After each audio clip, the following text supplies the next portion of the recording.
Hey everyone, thanks for tuning in. If you're enjoying our content, hitting that subscribe button helps us get closer to our 10K goal, and those likes and comments help YouTube share our videos with more amazing people like you. Let's dive into today's video. The job listing seemed ordinary enough at first glance. NASA was seeking data analysts for a classified research facility. Nothing unusual for a government contract position. But as I read further, the requirements became increasingly strange. Single status was mandatory. No immediate family, no pets. Must be willing to live on site for a minimum of 6 months with limited outside contact. The salary was astronomical, enough to make me question if the listing was even real. I applied anyway. My background in quantum computing and atmospheric data analysis made me an ideal candidate. Or so I thought. What followed was the most rigorous screening process I'd ever experienced. Background checks that went back 3 generations. Psychological evaluations. Even a detailed analysis of my social media presence going back 15 years. Then came the call. Congratulations, Dr. Thompson. Pack for cold weather. Your flight leaves in 48 hours. The journey to the facility was a blur of confidentiality agreements and security briefings.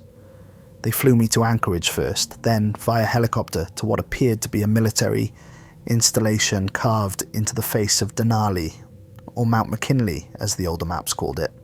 The massive peak loomed above us like a sleeping giant, its snow-covered slopes hiding whatever secrets lay within. "Welcome to Project Kronos," the facility director, Dr. Reed, said as we descended into what looked like an ordinary elevator. But ordinary elevators don't drop for 5 full minutes. You'll be assigned to Data Analysis Team 4, focusing on atmospheric anomalies. I trust you've reviewed the preliminary documentation? I nodded, though in truth the documentation had been frustratingly vague. Just as I opened my mouth to ask one of the countless questions bouncing around my mind, Dr. Reed held out his hand. "Your phone, Dr. Thompson." "Excuse me?" "All external communication devices are prohibited beyond this point. You'll be provided with an internal facility device for necessary communications." That was the first real red flag. As I handed over my phone, I noticed something odd about the air around us. It seemed to shimmer, like heat waves rising from hot pavement, but we were underground and the temperature was a consistent 68 degrees Fahrenheit.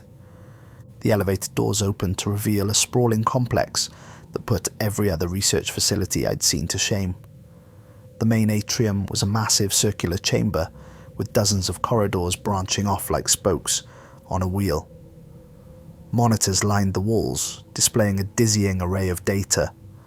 Atmospheric pressure readings, temporal displacement graphs, whatever those were, and something labelled Timeline Integrity Index. "Your quarters are in Section E," Dr. Reed continued, gesturing to one of the corridors. "You'll find everything you need there. Rest up tonight. Orientation begins at 8 a.m. sharp tomorrow." As I followed a junior researcher to my quarters, I couldn't shake the feeling that something was very wrong with this place. The air continued to shimmer occasionally, and I swore I could hear a faint humming coming from somewhere deep within the mountain. That night, lying in my surprisingly comfortable bed, I started to catalogue the oddities I'd noticed.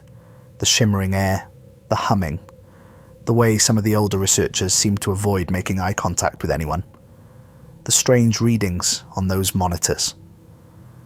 I drifted off to sleep eventually, but my dreams were filled with twisted versions of time and space, and a persistent feeling that I was being watched by something that existed just outside my ability to perceive it. I didn't know it then, but that was my last normal night of sleep. The next day would begin a journey that would make me question everything I thought I knew about reality, time, and the true purpose of this facility hidden away in the Alaskan wilderness. What I would discover in the coming months would change me forever, if forever even has any meaning anymore after what I've seen. My first week at Project Kronos was filled with standard orientation procedures, or at least what passed for standard, in a top-secret facility buried inside a mountain. But it was during my second week that I stumbled upon something I wasn't supposed to see. I was working late, analysing atmospheric data patterns that made absolutely no sense.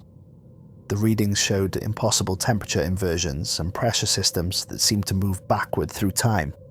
Frustrated, I decided to dig deeper into the facility's historical records. The computer system was extensive, but I found a backdoor into older files while tracing the origin of an anomalous data pattern. What I found made my blood run cold. June 15th, 1976. First report. Multiple UAP sightings confirmed near Denali Peak. Objects display impossible flight patterns and temporal displacement signatures. Installation site selected.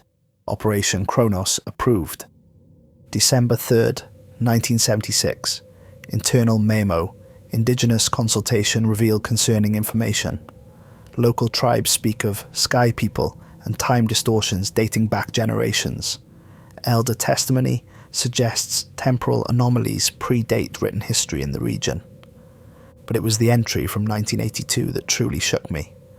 March 22nd, 1982. Emergency protocol initiated. Research team A status. Missing location. Level 3 temporal analysis chamber. Time of incident.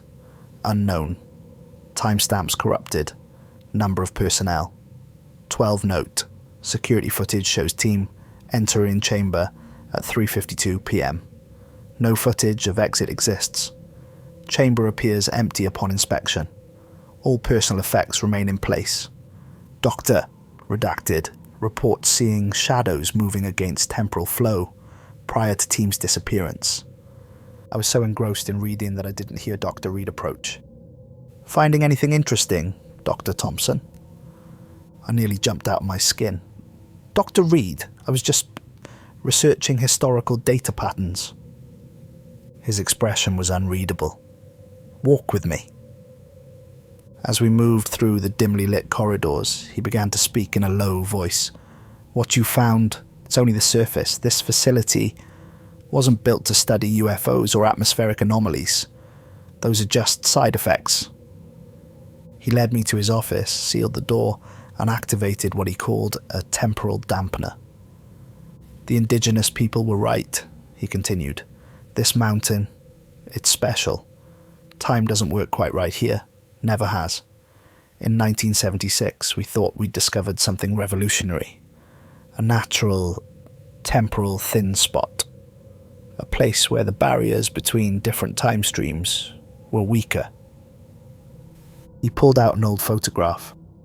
It showed a team of scientists standing in front of what looked like a tear in reality itself. A shimmering, vertical split in the air.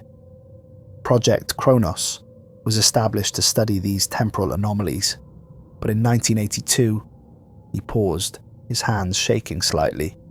We got greedy, tried to harvest temporal energy. That's when we lost Research Team A. Lost them? The record said they disappeared, but they didn't just disappear, Dr. Thompson. They were erased. Not just killed, erased from time itself. Only those of us inside the facility's temporal dampening field retained any memory of them. Outside these walls, they never existed. Their families never existed. Their entire causal chains were simply gone. I felt sick. Why are you telling me this? Because it's happening again. He pointed to my atmospheric data. These patterns, they're identical to the readings we saw in 82. Whatever took that team, I think it's back. Just then the lights flickered and that ever-present humming grew louder. Dr. Reed looked at his watch and went pale. It's 3:52, he whispered. The humming became a roar, and somewhere deep in the facility, someone started screaming. The screaming stopped as abruptly as it had started, but its echo seemed to linger in my mind. Dr. Reed rushed to his computer, fingers flying across the keyboard as he pulled up security feeds from throughout the facility. "No, no, this isn't possible," he muttered. On the screens, I saw something that defied explanation. In Corridor E, a researcher was walking normally, except she was walking backwards, her movements perfectly fluid, as if the footage was being rewound. But everyone else in the frame was moving forward normally. "Dr. Reed, what am I looking at?" He didn't answer immediately, too busy switching between camera feeds. Each one showed similar anomalies. In the break room, coffee was flowing upward from a cup back into a pot. In Lab 7, papers were scattered across the floor, slowly rising to reassemble themselves on a desk. That was just the beginning. Over the next few days, the anomalies became more frequent. I started experiencing them myself. The first time it happened, I was washing my hands in the bathroom. In the mirror, I watched in horror as my reflection moved before I did. A preview of movements I hadn't made yet. I jerked my hands away from the sink, but my reflection continued the washing motion for another 3 seconds before finally matching my position. The worst part was how quickly everyone seemed to accept these incidents as normal. Researchers would simply pause and wait when they saw someone moving backwards through time. Lab technicians kept spare sets of notes because original documents would occasionally fade from existence, only to reappear hours later with different content. During a routine data collection in Lab 4, I witnessed something that still haunts me. One of the younger researchers, Dr. Blake, was analysing a temporal energy reading when he suddenly froze. Not like a person holding still, he froze like a paused video. For 12 minutes he didn't breathe, didn't blink. His coffee cup hung suspended halfway to his lips. Then, just as suddenly, he resumed as if nothing had happened. When I asked him about it later, he had no memory of the incident, but was disturbed to learn he'd lost 12 minutes of his life. The humming sound became our constant companion, but its source remained elusive. Every day at exactly 3:52 p.m, it would intensify. We started timing our most sensitive experiments around it, learning to avoid certain areas of the facility during these peak temporal events, as the official reports called them. But it was what I discovered in my own notes that truly terrified me. One evening, reviewing my day's work, I found observations I didn't remember writing. The handwriting was mine, but the timestamps were impossible. Some were from hours in the future. As I read them, the words began to fade before my eyes, letter by letter, until the page was blank. I started keeping a video diary on my facility-issued tablet, hoping to maintain some objective record of events. But even that proved unreliable. Recordings would change between viewings. Sometimes I'd find entries I hadn't recorded yet, describing events that hadn't happened. Other times I'd watch my own face speaking words I didn't remember, warning myself about things that made no sense. In one particularly disturbing entry, dated 3 days in the future, I saw myself with a bloody nose and wild eyes, frantically whispering, "Don't go to level 7. Whatever you do, don't follow the humming. They're not trying to communicate. They're trying to..." The entry cut off there. It was becoming clear that whatever was happening in this facility was spreading, growing stronger. The boundary between past, present, and future was becoming increasingly unstable, but Dr. Reed's earlier words kept echoing in my mind. This was just the surface. What I didn't know then was that these temporal anomalies were merely symptoms of something far worse, something that was waiting for us in the depths of level 7, drawing us closer with that incessant humming, calling us towards a truth that would shatter our understanding of reality itself. Despite the warning from my future self, I knew I had to investigate level 7. The humming had become more than just a sound. It was a physical sensation now, vibrating through my bones every afternoon at 3:52 p.m. I began to notice patterns in the facility's layout, ways that the corridors seemed to spiral downward around a central point I couldn't quite identify. Security was tighter on the lower levels, but my data analyst clearance combined with careful observation of guard rotations, which, thanks to the temporal anomalies, weren't as reliable as they should have been, allowed me to make my way down. Each sub-level grew progressively stranger. By level 5, the walls themselves seemed to pulse with an otherworldly energy. Level 6 was entirely empty, no labs, no equipment, just a vast circular corridor surrounding whatever lay at the facility's core. The humming was almost unbearable here. My nose started bleeding, just like in the video diary I'd seen. The entrance to level 7 wasn't hidden. It was a massive door of some dark metal I didn't recognize. The surface seemed to absorb light rather than reflect it. No guards protected it. They didn't need to. The temporal distortions around the door were so severe that approaching it felt like walking through thick syrup. I don't know how long it took me to cross those final few meters. Time had lost all meaning. But eventually my hand reached the door's surface. It was ice cold and seemed to vibrate in harmony with the facility's omnipresent hum. The door opened at my touch. What I saw inside defied comprehension. The chamber was enormous, far larger than should have been possible within the mountain. In the center floated what I can only describe as a tear in reality, a vertical split in the air itself, at least 30 feet tall, emanating a light that seemed to come from nowhere and everywhere at once. Around this tear, arranged in a complex geometric pattern, was technology unlike anything I'd ever seen. Some components appeared to be made of crystalline structures that grew and shrank in regular patterns. Others looked almost organic, pulsing with an inner light that matched the tear's rhythms. But it was the data displays that truly caught my attention.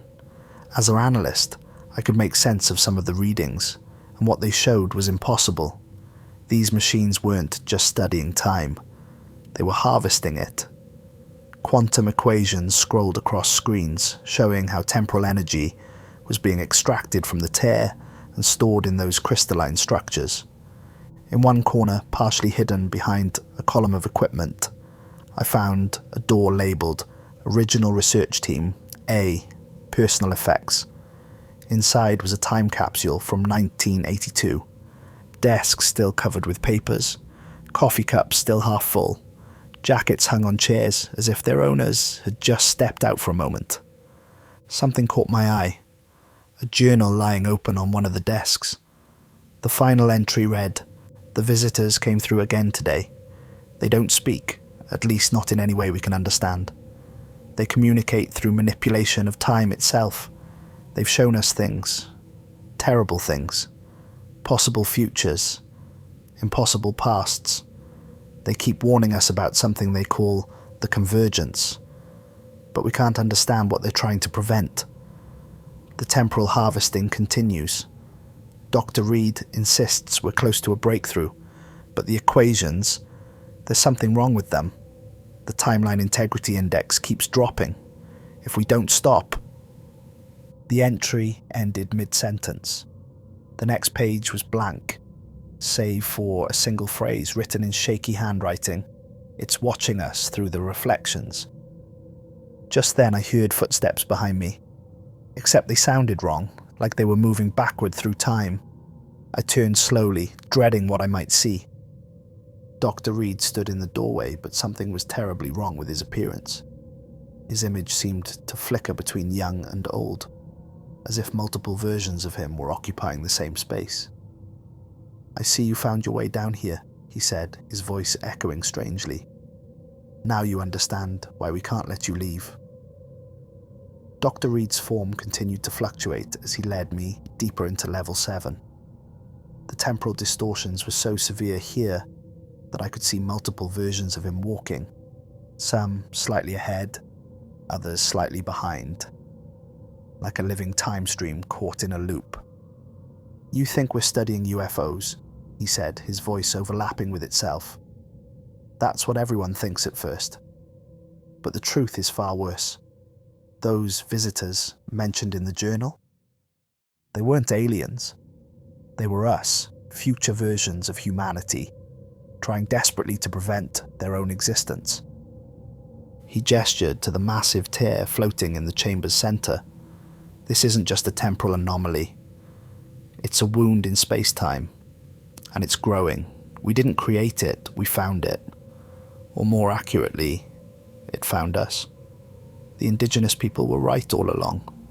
This mountain exists in a place where time is thin. The humming suddenly intensified, and I checked my watch. 3:52 p.m. The tear pulsed, and for a moment I saw something through it. A vast cityscape, but wrong somehow. Buildings grew downward from the sky. Cars flew backward, and the sun tracked west to east. That's the other Earth, Dr. Reed explained. A parallel timeline running in reverse. Every time we harvest temporal energy from the tear, we bring our two realities closer together. The visitors warned us that if the timelines ever touch, if forward time and backward time ever meet, both universes will collapse. Then why continue? I asked, horrified. Why keep harvesting the energy? Because we don't have a choice anymore. He walked to one of the crystalline storage units. The temporal energy we've harvested is the only thing keeping the tear stable. If we stop now, it collapses immediately, taking both universes with it. If we continue, we buy ourselves time to find a solution. But Research Team A, they disappeared trying to find that solution. No, Reed corrected, his expression grim. They succeeded. They found a way to seal the tear permanently. But the cost? He shuddered, his timeline briefly fragmenting again.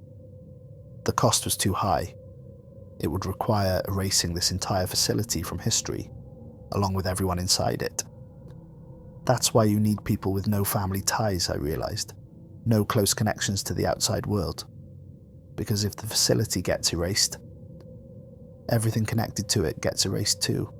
Family, friends, entire causal chains, gone in an instant. Research Team A discovered this solution, but they couldn't bring themselves to implement it. Then something came through the tear. The entity, I whispered, remembering the journal's final warning about reflections. Reed nodded. We thought the visitors were the only ones who could cross between timelines. We were wrong. It exists in the space between time's forward and backward flow. It feeds on temporal energy. And now it's hunting us. As if summoned by his words, the lights flickered. In the momentary darkness, I caught a glimpse of something in the tear's reflective surface. A shape that didn't match anything in the room. A form that seemed to bend and twist in ways that hurt my eyes to look at. It's gotten stronger, Reed continued, his voice urgent. The more energy we harvest, the more powerful it becomes. But if we stop harvesting, the tear collapses. If we continue, the entity eventually breaks free completely. We're trapped in an impossible choice, Dr. Thompson, and time is quite literally running out. The humming reached a fever pitch, and somewhere above us, an alarm began to sound. What's happening? I asked, though part of me already knew the answer. The entity, Reed whispered. It's finally broken containment. The alarm's wail echoed through level 7, distorted by the temporal anomalies until it sounded like 1,000 voices screaming across time. Reed grabbed my arm, pulling me toward the crystalline control station. Look, he commanded, bringing up security feeds from throughout the facility. What I saw will haunt me until the day I die, assuming I still exist by the time you read this. The entity didn't move through space like any living thing should. In one camera, it appeared as a twisted mass of angles that shouldn't exist, visible only in the reflective surfaces of computer screens and polished floors. In another, it manifested as a void that bent light around itself, leaving temporal wake patterns that aged everything they touched. A researcher on level 4 saw it directly. The camera caught the moment in horrible clarity. His face aged decades in seconds, skin withering, hair whitening, until he collapsed into a crystallized husk that shattered like glass against the floor. But the worst part wasn't his death. It was seeing the same event happen in reverse just moments later, only to repeat again and again. An endless loop of death and unmaking. "We have to initialize emergency protocols," Reed said, his fingers flying across the control panel. "The temporal dampeners might hold it back, but..." He never finished that sentence. The entity appeared in the reflection of the tear behind him. I tried to shout a warning, but time stretched and distorted around me, turning my voice into an impossibly slow rumble. I watched, helpless, as Reed turned. Too slowly, too late. The thing that appeared in our reality defied description. It existed in more dimensions than our minds could process, folding space and time around itself like origami. Where it touched Reed, reality simply unraveled. I saw him experience 1,000 deaths in an instant, live 1,000,000 lives in a second, age backward and forward until his very existence became a smear across time. Then he was gone. Not dead. Gone. As if he'd never existed at all. The entity turned its attention to me, or at least I think it did. It had no eyes, no recognizable features at all, but I felt its focus shift. The air around me grew heavy with potential timelines, each one ending in my erasure from reality. I ran. The corridors of Level 7 had become a maze of temporal distortions. In some sections, time flowed backward. In others, it moved sideways or split into parallel streams. I saw multiple versions of myself running alongside me, some ahead, some behind, some moving in completely different directions. Behind me, the entity flowed through reflective surfaces like water, crossing impossible distances in no time at all. Everything it touched became temporally unstable. I saw entire sections of the facility age hundreds of years in seconds, then revert to their original state, then age again. I reached the central elevator, punching the button frantically. As the doors closed, I caught a glimpse of the entity in their reflective surface. It was changing, evolving, becoming something even more impossible to comprehend. I realized with horror that it was adapting to our timeline, learning to exist in our reality. The elevator ascended, but time inside it began to warp. I felt myself aging forward and backward, experiencing multiple timelines simultaneously. Blood poured from my nose as my mind struggled to process the temporal overload. When the doors finally opened on the main level, chaos reigned. Emergency protocols had activated, sealing the facility. But it wasn't just physical barriers coming down. Temporal containment fields were activating, creating bubbles of stable time throughout the facility. Through the massive windows of the main atrium, I saw the impossible. 2 moons in the sky. One moving east to west, the other west to east. The timelines were beginning to merge. A group of researchers huddled near the quantum computing lab, desperately trying to calculate the solution. But as I watched, the entity emerged from a nearby window reflection. Their screams echoed both forward and backward through time as they crystallized, shattered, and crystallized again. I knew then that there was only one way to stop this. Research Team A had been right all along. The facility had to be erased from time itself.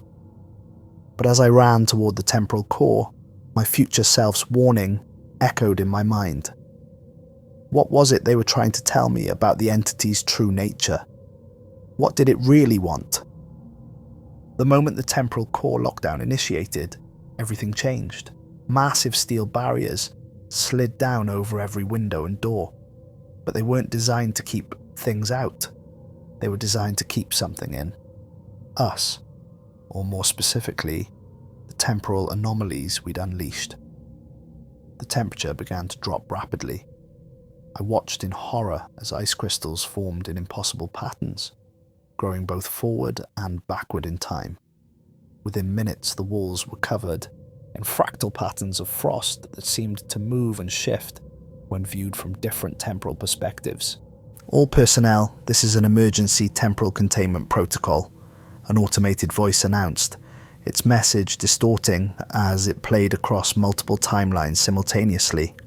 Facility is now operating in isolation from standard space-time. External communications have been severed to prevent temporal contamination. I made my way through the facility, watching as different sections experienced time at different rates. In the East Wing, I saw researchers moving in extreme slow motion, taking hours to cross a single room. In the West Wing, people blurred past at impossible speeds, living entire days in seconds. The entity was still hunting. I could track its progress through the facility by following the trails of temporal destruction it left behind. Entire rooms aged centuries in moments. Paint peeled, metal rusted, concrete crumbled, only to snap back to normal and begin the process again. The crystallized remains of its victims littered the corridors, each one caught in their own temporal loop of death and recreation. The main control room had become a nexus of chaos. Dr. Lewis, our head of temporal physics, was there, or rather multiple versions of her were there, each working at a different terminal, each from a slightly different point in time. The timelines are collapsing, all versions of her said in unison, their voices overlapping. The entity isn't just breaking containment, it's accelerating the merger between our universe and the other Earth. Through the few remaining windows, I could see it happening. The sky had become a nightmare kaleidoscope of day and night, sun and stars, wheeling backward and forward overhead. Sometimes I caught glimpses of the other Earth, bleeding through, cities built upside down, oceans in the sky, people living their lives in reverse. The facility's internal temperature continued to plummet. Moisture in the air froze instantly, creating clouds of ice crystals that hung suspended in temporal stasis. Many older sections of the facility had frozen completely, turning into twisted galleries of temporal ice sculptures, researchers forever frozen in mid-motion, their expressions caught between fear and resignation. "We have to reach the temporal core," one version of Dr. Lewis insisted. "It's the only way to—" She never finished. The entity emerged from her reflection, and I watched in horror as every version of her across every timeline crystallized simultaneously. The sound of her shattering echoed eternally, trapped in a temporal loop that would repeat until the universe ended, or until we ended it first. I checked my watch, but time had lost all meaning. In some parts of the facility, it was still yesterday. In others, tomorrow had already happened. The entity was growing stronger, feeding on the temporal energy we'd harvested, using it to break down the barriers between realities. That's when I noticed something strange about the ice formations. They weren't random, they formed patterns, almost like writing. Looking closer, I realized with a shock that they were equations, mathematical formulas describing the very nature of time itself. The entity wasn't just destroying, it was trying to tell us something. But before I could decipher the message, the entire facility shuddered. Through the remaining windows, I saw something impossible. The other Earth, now clearly visible in the sky, growing larger as our timelines drew inexorably closer. We were running out of time, in every possible sense of the phrase. Through the crystalline frost coating the facility's remaining windows, I watched as two realities collided. The other Earth hung impossibly close in the sky, its continents familiar yet wrong, its oceans flowing backward, its cities growing downward like stalactites of steel and glass. But it was the people that disturbed me most. I could see them now, living their lives in reverse, growing younger instead of older, walking backward, unknowing of death until the moment of birth. Their world was a perfect mirror of ours, time flowing in the opposite direction like water down opposing sides of a mountain. The entity had positioned itself at the point where our worlds were closest, its impossible form stretching between realities. That's when I finally understood what it was. The crystalline equations in the ice weren't just messages, they were the entity's true form. It wasn't some alien creature or interdimensional monster. It was time itself, trying desperately to correct a paradox we had created. Through the facility's remaining functional monitors, I watched as reality began to break down. In some areas, people from our world and the other Earth occupied the same space, passing through each other like ghosts, each moving in opposite temporal directions. The effect was nightmarish, forward time and backward time cancelling each other out, leaving patches of pure nothingness in their wake. I made my way to the quantum computing lab, hoping to find answers in the facility's most powerful processors. The computers were still running, their quantum cores processing data across multiple timelines simultaneously. What they showed confirmed my worst fears. The temporal merger wasn't just affecting our facility anymore. The effect was spreading, rippling out across both Earths. In places where the timelines overlapped completely, matter simply ceased to exist, erased by the paradox of experiencing time in two directions at once. On one screen, I watched a live feed from Anchorage. The city was experiencing temporal storms, waves of time flowing backward and forward like tides, aging buildings to dust, then rebuilding them in seconds. People caught in these waves lived entire lifetimes in moments or reversed back to infancy in the blink of an eye. But it was the data from the other Earth that truly horrified me. Their scientists had discovered the same temporal tear we had, built the same facility, conducted the same experiments. We were mirror images, each trying to solve the same problem from opposite temporal directions, each making the situation worse with every attempt to fix it. The entity, the living manifestation of time, appeared in the lab screens, its crystalline form now more clearly mathematical. Through the equations frozen in the ice, it was showing us the only possible solution. The complete temporal erasure of both facilities, both teams, both experiments. Only by removing ourselves from time entirely could we prevent the collapse of both universes. A memory surfaced, or perhaps it was a future thought moving backward through time. The warning in my video diary about level 7. I finally understood what my future self had been trying to say. The entity wasn't trying to communicate with us. It was trying to erase us because we had become a temporal cancer, a paradox that had to be removed to save the greater whole of space-time itself. Through the windows, I watched as the other Earth grew closer still. The boundaries between realities were paper-thin now. In some places, they had already torn, creating patches of void where time itself ceased to exist. We had hours left at most, assuming time still had any meaning at all. The quantum lab's monitors displayed the final calculations in stark, unforgiving numbers.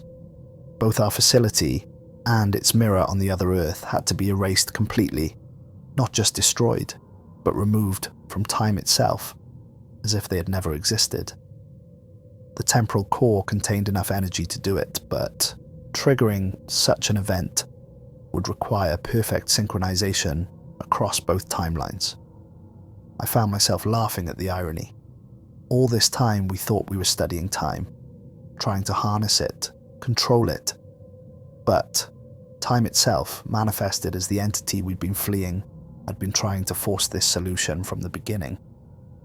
Every death, every crystallization, every temporal anomaly, they were all equations, pieces of the formula we needed.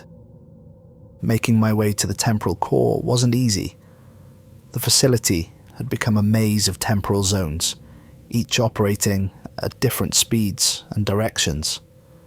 In some corridors, I had to time my movements carefully, waiting for backward flowing time to sync with my forward motion so I could pass through safely. The entity followed, but it wasn't hunting me anymore. It was guiding me, using reflections to show the safe paths through the temporal chaos. In every reflective surface, I caught glimpses of my counterpart from the other Earth, moving backward through their facility, making the same journey in reverse.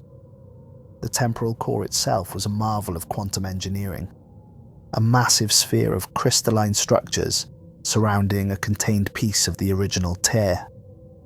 Energy pulsed through it in patterns that hurt my eyes to look at, following mathematical progressions that existed in more dimensions than my mind could process. As I approached the core's control station, I saw something that stopped me in my tracks. There, frozen in a patch of slowed time, was my own corpse, crystallized like the others, but somehow different. Looking closer, I realized it wasn't just one corpse.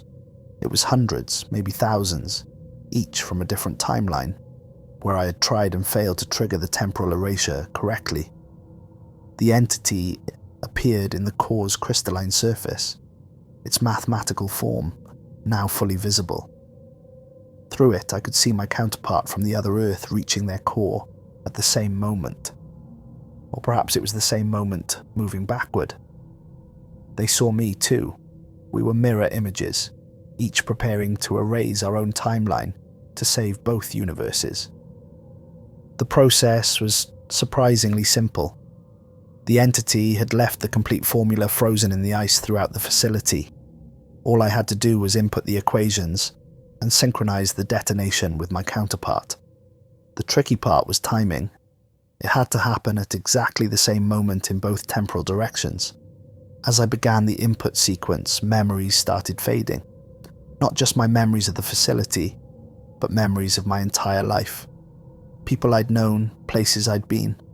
They were being unmade as the temporal erasure began to take effect. I worked faster, knowing I had to complete the sequence before I forgot why I was doing it. Through the core's reflective surface, I saw my counterpart doing the same, their movements a perfect reverse of mine. The entity flowed between us, its mathematical form connecting our timelines, ensuring perfect synchronization. The final sequence required both of us, forward time and backward time, to press our activation controls at exactly the same moment. As my hand hovered over the control, I caught a glimpse of my reflection. But it wasn't me anymore. It was every version of me, across every timeline, all converging on this one moment. "I'm sorry," I whispered, though I wasn't sure who I was apologizing to. Everyone who would be erased? Everyone who would never exist? Or maybe I was apologizing to time itself for our arrogance in thinking we could control it. My counterpart and I pressed our controls. The world went white. I woke up in my apartment, gasping for air, drenched in cold sweat. The morning sun streamed through my window, normal yellow sunlight tracking east to west across a single sky, with one moon just fading from view. My phone showed the date and time, 8:47 a.m., a Tuesday. Everything looked normal, felt normal. For a moment, I wondered if it had all been a dream. The facility, the entity, the other Earth. It seemed impossible. In the light of day, I checked my email, half expecting to find that original job offer from NASA. But it wasn't there, had never been there. But something was wrong. My memories had a strange double quality to them, like two sets of films, playing over each other. I remembered growing up in Boston, but also growing up in Seattle. I remembered studying quantum computing, but also marine biology. Two sets of memories, two different lives somehow merged into one.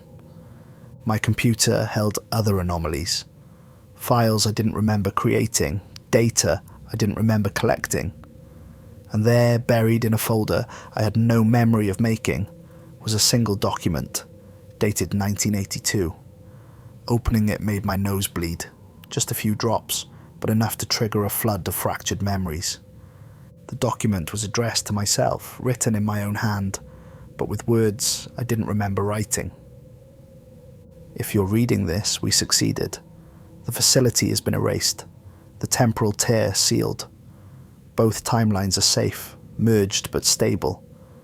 The entity, time itself, has been appeased. But the cost was higher than we imagined. Not just the facility and its personnel, but everything connected to it had to be removed from time.